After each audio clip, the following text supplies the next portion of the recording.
kailangan mong mapag-isipan.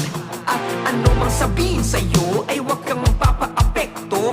Huminga saglit tapos tuloy ulit, walang ihinto hanggang pangarap ay makamit.